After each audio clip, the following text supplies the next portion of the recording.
sebanyak 400 aparatur sipil negara atau ASN di Kabupaten Seluma, Bengkulu melakukan kecurangan dalam presensi online. Mereka terbukti menggunakan foto wajah dan fake GPS atau lokasi palsu untuk mengelabui sistem presensi. Mengetahui hal ini, Bupati Seluma Teddy Rahman langsung mengambil tindakan tegas. Ia memblokir absensi para pelanggar tanpa batas waktu hingga aturan baru diterbitkan. Tak hanya itu, ASN yang melanggar juga diberikan teguran keras serta mengalami pengurangan tambahan penghasilan pegawai atau TPP akibat berkurangnya akumulasi jam kerja. Kasus yang terjadi di Kabupaten Seluma menjadi salah satu contoh nyata tantangan dalam penerapan Smart ASN di era digital. Sebanyak 400 aparatur sipil negara atau ASN ditemukan mengelabui sistem absensi online dengan menggunakan foto palsu dan aplikasi GPS palsu. Temuan ini diungkap langsung oleh Bupati Seluma Teddy Rahman. Modus yang dilakukan cukup beragam. Ada ASN yang mencetak foto dirinya, lalu menitipkannya kepada tenaga honorer untuk melakukan absensi menggunakan akun miliknya. Ada pula yang memanfaatkan aplikasi fake GPS dengan cara mengatur titik koordinat seolah-olah berada di kantor, padahal sebenarnya tidak berada di lokasi kerja. Praktek ini jelas mencederai nilai integritas dan profesionalisme sebagai aparatur sipil negara. Namun, di balik kasus tersebut, terdapat langkah tegas yang sudah sesuai dengan prinsip manajemen ASN dan konsep Smart ASN.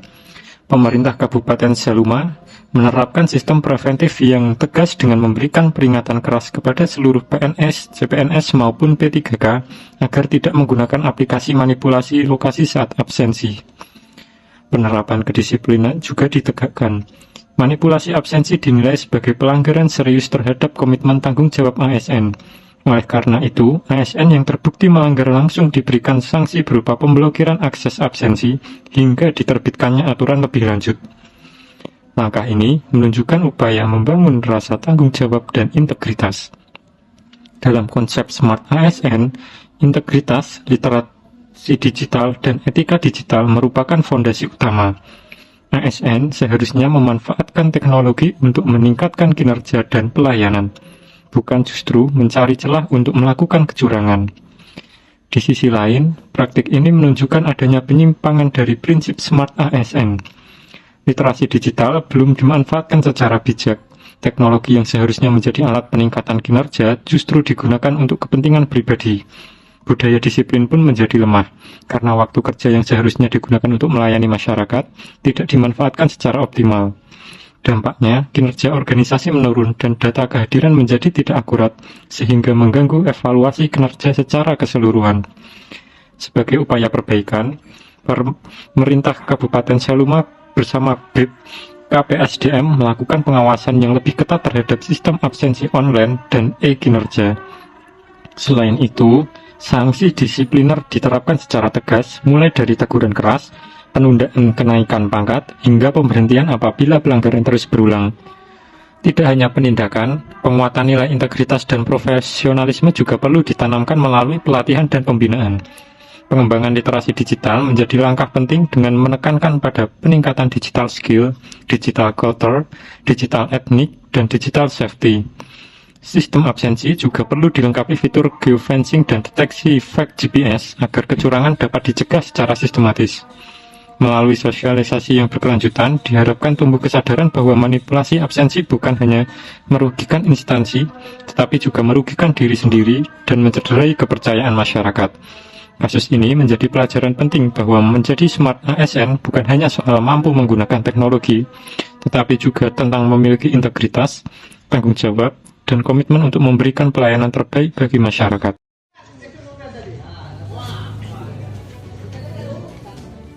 Kejaksaan Negeri Kabupaten Tulang Bawang Barat menetapkan dan menahan 2 aparatur sipil negara atas kasus dugaan tindak pidana korupsi penyalahgunaan keuangan negara tahun anggaran 2022 hingga 2024 dengan nilai kerugian mencapai 1,36 miliar rupiah.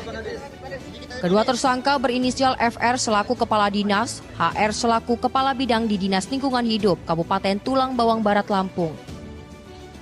Kedua tersangka diduga melakukan korupsi dalam pengelolaan anggaran hingga retribusi. Dari kasus tersebut, bagian yang sudah sesuai dengan implementasi manajemen ASN yaitu 1. Pelanggaran nilai dasar berakhlak atau akuntabel. Salah satu nilai inti ASN adalah akuntabel, kewajiban untuk bertanggung jawab atas kepercayaan yang diberikan, tindakan korupsi dana operasional dan retribusi sampah sebesar 1,36 miliar secara langsung melanggar prinsip memegang teguh ideologi Pancasila dan menjaga nama baik ASN. 2. Penyalahgunaan wewenang sesuai pasal 24 Undang-Undang ASN. ASN dilarang menyalahgunakan kewenangan yang melekat pada jabatannya. Sebagai Kepala Dinas FR dan Kepala Bidang HR, mereka memiliki otoritas atas anggaran. Bukannya mengelola untuk pelayanan publik, otoritas ini justru digunakan untuk memperkaya diri atau kelompok. 3. Kegagalan fungsi ASN sebagai pelayan publik. Dana yang dikorupsi berkaitan dengan bidang persampahan. Ketidaksesuaian di sini sangat fatal. Anggaran yang seharusnya digunakan untuk memastikan kebersihan lingkungan justru hilang, yang berdampak langsung pada penurunan kualitas layanan publik. 4.